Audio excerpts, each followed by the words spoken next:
Tuhan itu butuh hikmat bijaksana untuk kita mengerti. Karena gampang kita menilai mana yang baik, mana yang jahat, bisa. Tapi mengerti kehendak Allah itu butuh hikmat dari Tuhan untuk kita ngerti hari-hari ini ya. Oke. Coba kita perhatikan. Orang yang bijaksana di ayat 15 bilang begini. Karena itu, perhatikanlah dengan saksama bagaimana kamu hidup. Janganlah seperti orang bebal, tetapi seperti orang arif. Jadi orang bijaksana itu bilang begini. Karena itu, perhatikanlah. Orang bijaksana itu belajar memperhatikan. Oke? Belajar apa? Belajar memperhatikan. Kalau kalian masuk kerja baru di sebuah tempat, pasti diajari orang yang sudah kerja lama di situ, oke? Dan disuruh memperhatikan bagaimana lap kaca, lap kosen, ya, bagaimana menyetir mobil. Diperhatikan. Dulu saya latihan mobil pun disuruh perhatikan setir, injak rem, injak koplen, injak ini, bagaimana menyetirnya. Perhatikan lampu merah. Perhatikan ketika di perempatan, bagaimana tikungan kaca spion sebagaimana. Itu harus fokus, ya.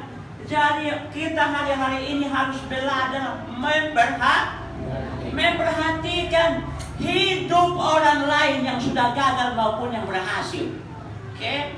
Mari kita belajar memperhatikan kenapa Adam jatuh, kenapa Musa jatuh, kenapa Daud jatuh, supaya apa? Kita di hari-hari terakhir ini jangan jatuh di lubang yang sama. Itu kan? Coba kalau kita jalan di situ, kita lihat orang terpeleset di situ, langsung terpeleset. Kira-kira kamu melewati jalan itu enggak? Enggak, pasti kita menyimpang lewat sebelahnya. Tapi kalau kita enggak apa-apa, aku udah biasa. Jatuh juga dia ya. Jadi hari ini kita belajar bijaksana untuk apa? Belajar memperhatikan, belajar memperhatikan. Makanya saya kasih video itu supaya kalian belajar untuk memperhatikan. Terima kasih ya, haleluya ya. Oke. Belajar memperhatikan. Jadi itu dia katanya saya nggak punya Alkitab ya. Oke ya. Nah, kita harus belajar memperhatikan apa yang terjadi di sekitar kita ya. Contoh, saya berusaha posting di Facebook itu gini. Para ilmuwan, orang-orang pintar berkata bilang begini. 2021 ini perputaran bumi ini melambat. Jadi tidak sampai 24 jam seperti biasanya. Itu menurut penelitian yang mereka buat. Dan mereka percaya bahwa 2021 ini adalah tahun yang terpendek. Makanya terkadang kita pun, sudah siang ya, kok sudah malam ya, kok sudah besok lagi ya. Dan tidak terasa kita sudah ada di pertengahan 2021, tidak terasa. Ya, itu kita perlu perhatikan karena ada ayatnya di Matius 24. Karena orang-orang pilihan waktunya dibuat lebih cepat. Dan kita terasa kok lebih cepat ya. Iya, karena orang-orang pilihan itu Tuhan lebih mementingkan supaya tidak binasa. Kalau waktunya tidak dipersingkat, maka binasalah semua orang. Karena orang tidak akan kuat menghadapi tekanan hidup. Jadi percayalah Bapak Ibu, mari kita setia, belajar menanti-nanti dan tolong perhatikan apa yang ada di sekitar kita. Sangat-sangat bahaya. Saya lihat di grup ini, hatiku juga agak sedih bagaimana ya, karena banyak orang sedang menggerakkan, hamba-hamba Tuhan menggerakkan untuk orang-orang memakai itu barang ya. Itulah saya nggak sebut di sini ya, karena ada yang syuting saya, nanti dia posting saya. Itu akhirnya akan edit ya. Ya saya tidak sebutkan ya, karena harus hati-hati. Jadi Bapak Ibu, mari kita belajar memperhatikan yang mana yang kehendak Tuhan, mana yang tidak. Ya. Saya biasanya di Pondok Chandra itu ada doa jam siang. Awal saya sudah kasih tahu, kalian tidak boleh terima ya. Mereka pun terima. Karena begini, alasannya begini. Saya mau kasih posting mereka itu video-video, nanti mereka stres. Saya tidak mau kasih poin. Saya kasih poin kepada yang belum. Ini kalau kalian jangan terima ya. Kalau kalian terima bahaya. Ini tak dulu semua. Ini bahaya. Ada yang aku bisa tulis bilang, itu cuma video Pak. Coba kita nanti buktikan dulu. Iya, gak apa-apa ya. Tapi mari jangan sampai sudah terlambat menyesal tidak ada guna lagi. Ya mari kita jaga tubuh kita. Cukup dengan darah Tuhan Yesus sudah cukup menjaga kehidupan kita aman sampai dia datang kembali. Amin. Apapun yang terjadi, tetap pertahankan iman kita. Ya. Karena itu perhatikanlah dengan saksama ya. Bapak Ibu kalau nonton MasterChef, lomba masak di RCTI itu, kalau MasterChef-nya namanya, tolong perhatikan ya, bagaimana mengupas udang, membersihkan udang. Coba perhatikan wajah mereka memperhatikan. Ada yang begini. Itu namanya perhatikan dengan apa? Seksama, serius. Kalau cuma perhatikan, sudah tahu itu apa itu. Mereka tidak perhatikan. Akhirnya salah membersihkan udangnya. Gagal, bisa pulang gara-gara salah membersihkan udang. Bagaimana mengeluarkan tali perut yang hitam, yang kecil di tengah-tengah udang itu kecil seperti rambut. Kamu tarik tanpa putus, keluar bersih. Terus ada yang gagal buat kue lapis, kue bendera, maksudnya kalian tahu kue bendera, kue lapis, ya. Mereka disuruh perhatikan, ini cara buat kue lapis begini. Dilihat, mereka bilang, gampang. Yang bilang gampang, itu yang pulang karena mereka menganggap remeh. Padahal di saat mereka buat gagal total, padahal kelihatannya simpel. Hal-hal yang simpel yang tidak diperhatikan, kita bisa jatuh di situ. Jadi hari-hari ini banyak orang jatuh di hal-hal yang simpel, yang dianggap remeh, yang kecil. Saya kasih contoh, Tuhan Yesus itu berkata bahwa ada yang diberi 5 talenta, ada yang diberi 2 talenta, ada yang diberi 1 talenta. 5 talenta dan 2 talenta itu mereka menganggap ini pemberian yang luar biasa. Mereka berusaha mengembangkannya. Yang 1 talenta bilang begini, ini cuma 1 ton, masa ada dikasih 1 ton, nggak perlu, tidak dihargai, tidak dikelola. Akhirnya mereka pergi menyimpannya. Makanya banyak orang hari ini jatuh hanya karena hal-hal yang kecil yang dikasih kecil saja. Mereka bilang, ini cuma 1 kok, masa aku begini. Nah itu hati-hati. Kenapa saya bilang begitu? Karena firman Tuhan berkata bahwa kalau kamu memberi secangkir air saja ke salah satu orang benar itu, kamu sudah menerima upahnya, katanya. Amin. Jadi kalau orang lihat depan rumahmu, kamu kasih dia aqua atau kamu kasih dia air secangkir atau air sebotol, firman Tuhan berkata, kamu sudah menerima upahnya. Itu sepele, itu kecil, tapi Tuhan menghargainya. Ya, jadi itu pertama ya. Karena itu perhatikan yang sama. Bagaimana kamu hidup? Jangan seperti orang bebal, ya. Tahu bebal, ya?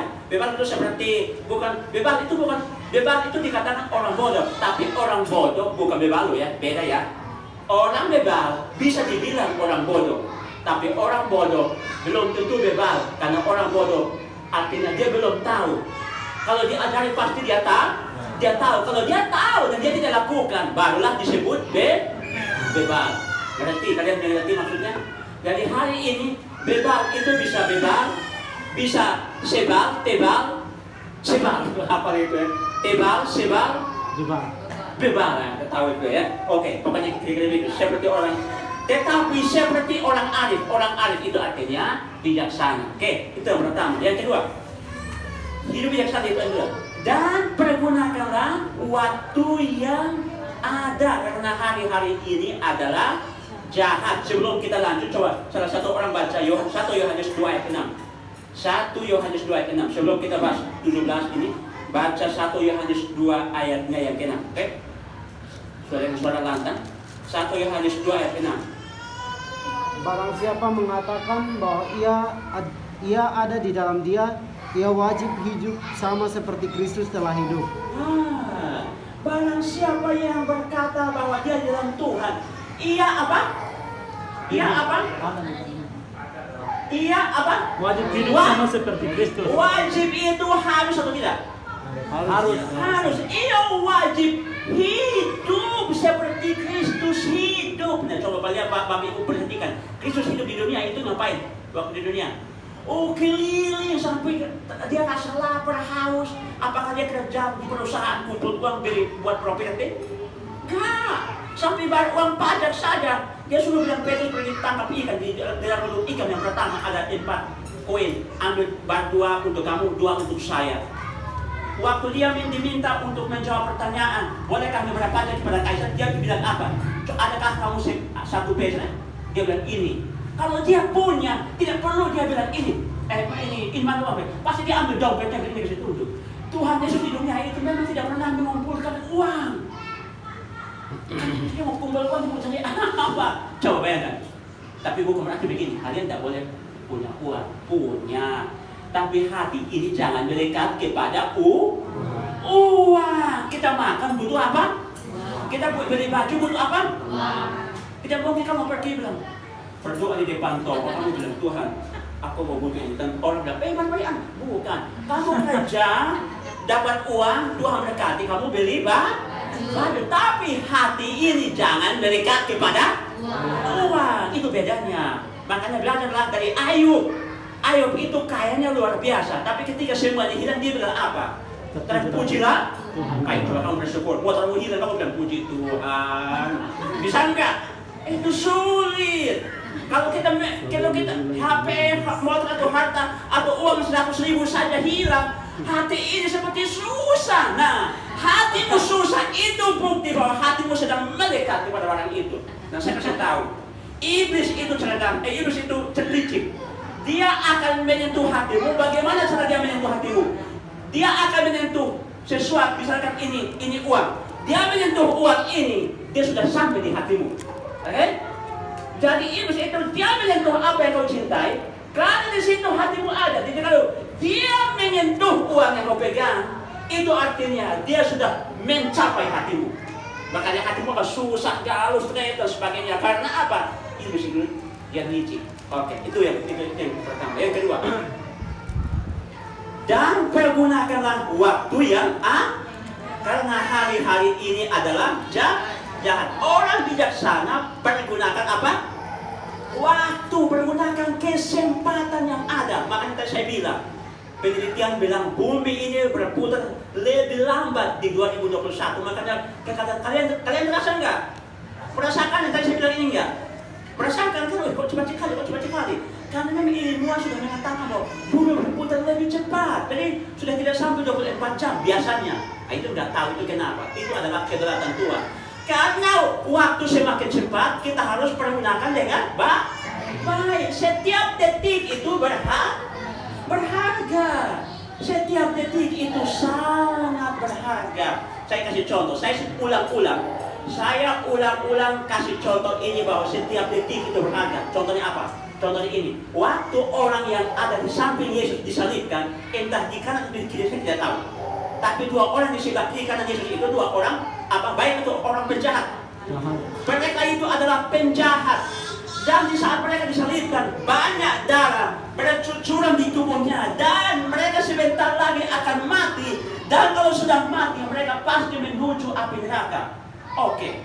Dan di saat detik-detik menuju api neraka, di saat detik-detik mereka nafas mereka keluar, yang satu itu bilang sama Yesus begini, Yesus, apabila engkau datang sebagai raja, ingat saya. Tapi Yesus bilang begini, hari ini juga engkau akan bersama dengan aku dalam hidup. Jadi dia pakai detik-detik terakhir itu melompat masuk dalam kerajaan surga. Jadi setiap detik itu berharga sekali. Tapi lebih baik masuk surga daripada nggak masuk surga. Tidak dapat ubah pun nggak apa-apa. Di pinggir jalan pun nggak apa-apa. Yang penting masuk surga. Daripada nggak masuk surga. Ada orang yang di saat dia di saat tidur di rumah sakit dan kemudian detik-detik dia meninggal, dia bilang begini, Tuhan Yesus, ampuni dosa saya minta ampun Tuhan. Lalu dia meninggal. Kira-kira dia selamat gak? Selamat, tapi itu artinya selamat yang keluar dari api. Itu artinya apa? Itu selamat, tapi tidak ada upah. Itu selamat dan tidak ada upah. Karena kenapa? Waktu dia percaya Yesus selamatkan dia, tidak ada kesempatan untuk dia membuat baik, maka tidak ada upah. Nah, kita ini yang hadir di sini, yang sedang disediakan upah buat kita. Jadi hari ini pergunakanlah waktu yang ada. Karena apa? Hari-hari ini adalah apa? Jahat.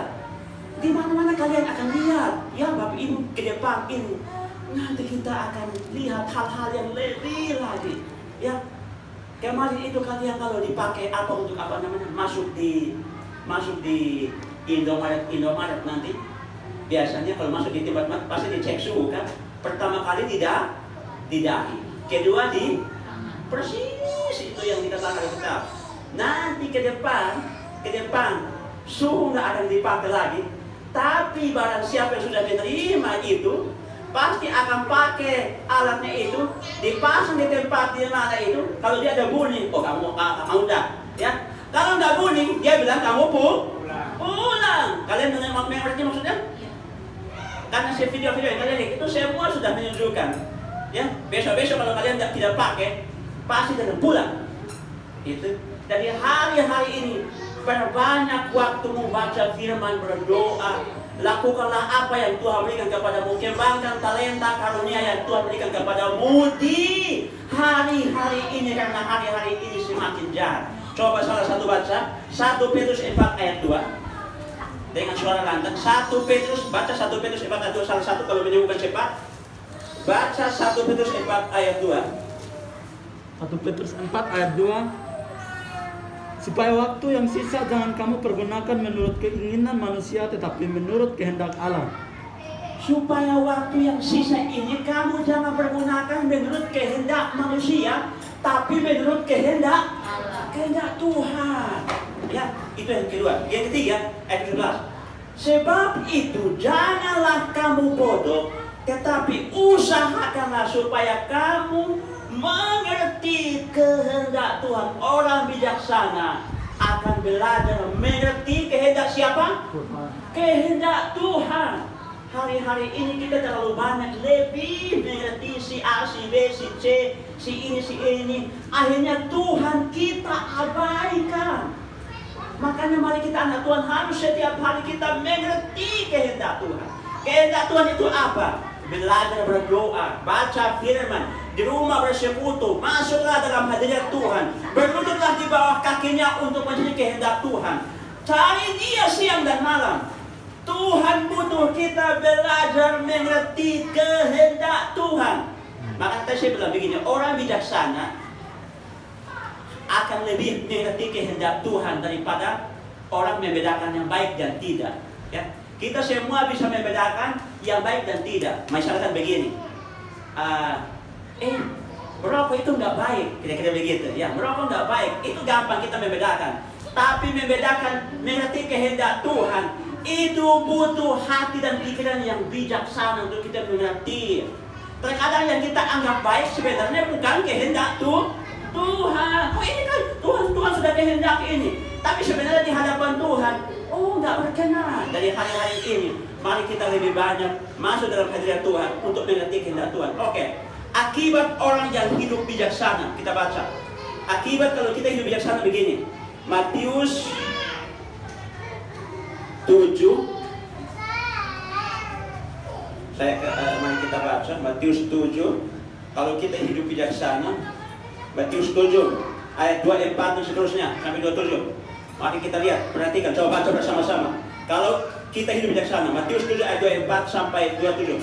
Gini, setiap orang yang mendengar perkataanku ini dan ia sama dengan yang mendirikan rumahnya di atas batu, kemudian turunlah hujan dan datanglah banjir, lalu angin melanda rumah itu, tetapi rumah itu tidak rubuh sebab didirikan di atas batu. Tetapi setiap orang yang mendengar perkataanku ini dan tidak melakukannya, ia sama dengan orang yang bodoh yang mendirikan rumahnya di atas pasir. Kemudian turunlah hujan dan datanglah banjir, lalu angin melanda rumah itu sehingga rubuhlah rumah itu dan hebatlah kerusakannya. Orang yang hidup bijaksana pasti endingnya selamat dari malapetaka atau bahaya atau dari murka yang akan datang. Orang hidup bijaksana kelihatan di sini pasti endingnya selamat. Ya, diselamatkan oleh Tuhan. Ya, karena ayat itu begini. Setiap orang yang mendengar perkataanku dan melakukannya, ia sama dengan orang yang apa? Orang bijaksana yang mendirikan rumahnya di atas pasir. Ketika datang banjir, badai, angin, puting beliung atau masalah apapun, selamat dia. Itu Jadi mari kita dari orang bijaksana. Orang bijaksana pasti selamat. Oke? Terus yang kedua, kita buka Matius pasal 25. Matius 25 ayat 1 sampai ayat yang ke-13 bilang begini. Matius 25, gadis-gadis yang bijaksana dan gadis-gadis yang bodoh. Ayat 1. Pada waktu itu, hal kerajaan sorga seumpama 10 gadis yang mengambil pelitanya dan pergi menyongsong mempelai laki-laki. 5 di antaranya bodoh dan 5 bijaksana. Gadis-gadis yang bodoh itu membawa pelitanya tetapi tidak membawa minyak. Sedangkan gadis-gadis yang bijaksana itu membawa pelitanya dan juga minyak dalam buli-buli mereka. Tetapi karena mereka mempelai itu lama tidak datang-datang juga, mengantuklah mereka semua lalu tertidur. Waktu tengah malam mendengar suara orang berseru, mempelai datang, songsonglah dia. Gadis-gadis itu pun bangun semuanya, lalu membereskan pelita mereka. Gadis-gadis yang bodoh berkata kepada gadis-gadis yang bijaksana, berikanlah kami sedikit dari minyakku itu, sebab pelita kami hampir padam. Tetapi jawab gadis-gadis yang bijaksana itu, tidak, nanti tidak cukup untuk kami dan untuk kamu. Lebih baik kamu pergi kepada penjual minyak dan beli di situ. Akan tetapi waktu mereka sedang pergi untuk membelinya, datanglah mempelai itu dan mereka yang telah siap sedia masuk bersama-sama dengan dia ke ruang perjamuan kawin, lalu pintu ditutup. Kemudian datang juga gadis-gadis yang lain itu dan berkata, Tuan, Tuan, bukakanlah kami pintu. Tetapi ia menjawab, aku berkata kepadamu, sesungguhnya aku tidak mengenal kamu. Karena itu berjaga-jagalah, sebab kamu tidak tahu akan hari maupun akan saatnya. Orang bijaksana pasti endingnya akan masuk dalam perjamuan kawin anak domba. Ini artinya apa? Orang bijaksana pasti akan diangkat oleh Tuhan. Oke? Orang bijaksana maksudnya begini. Orang bijaksana itu mempersiapkan pelita dan kemudian minyaknya. Tapi yang tidak bijaksana bilang begini. Mereka membawa pelita, tapi minyaknya tidak. Mereka tahu minyak penting? Penting. Maka tadi saya bilang begini. Orang yang tidak bijaksana selalu menyepelekan hal-hal yang kecil. Akhirnya dia jatuh hanya karena minyak itu. Coba bayangkan. Jangan sampai kita masuk surga hanya karena minyak dalam budi-budi kita tidak bawa. Jadi hal-hal kecil itu kita harus perhatikan. Kenapa? Karena banyak orang tidak mengerti kehendak Tuhan. Kehendak Tuhan itu engkau harus mempersiapkan pelita, bawa pelita dan minyak. Jadi 5 gadis yang bijaksana ini berhasil masuk finish sampai garis akhir dengan selamat. Ya. Jadi mari kita hidup bijaksana. Kalau kita hidup bijaksana, kita akan tahu kita akan berhasil sampai finish, selamat sampai finish. Ya. Kalau kita harus berjuang sama-sama supaya pada saat nanti berbunyi kita semua sama-sama diangkat oleh Tuhan. Hari-hari ini hanya sedikit yang belajar mempersiapkan pelitanya dan minyaknya. Yang lain cuma pelita toh, tapi minyaknya enggak. Ayo, mari kita sungguh-sungguh akan Tuhan. Ini yang terakhir. Daniel, buka Daniel. Kalau orang bijaksana itu apa? Endingnya dia akan ngapain? Daniel 12 ayat yang ketiga. Coba kita baca bersama-sama. Daniel 12 ayat yang ketiga. Kalau kita sudah temukan sama-sama kita baca. Daniel 12 ayat yang ketiga. Orang-orang bijaksana itu akan ngapain?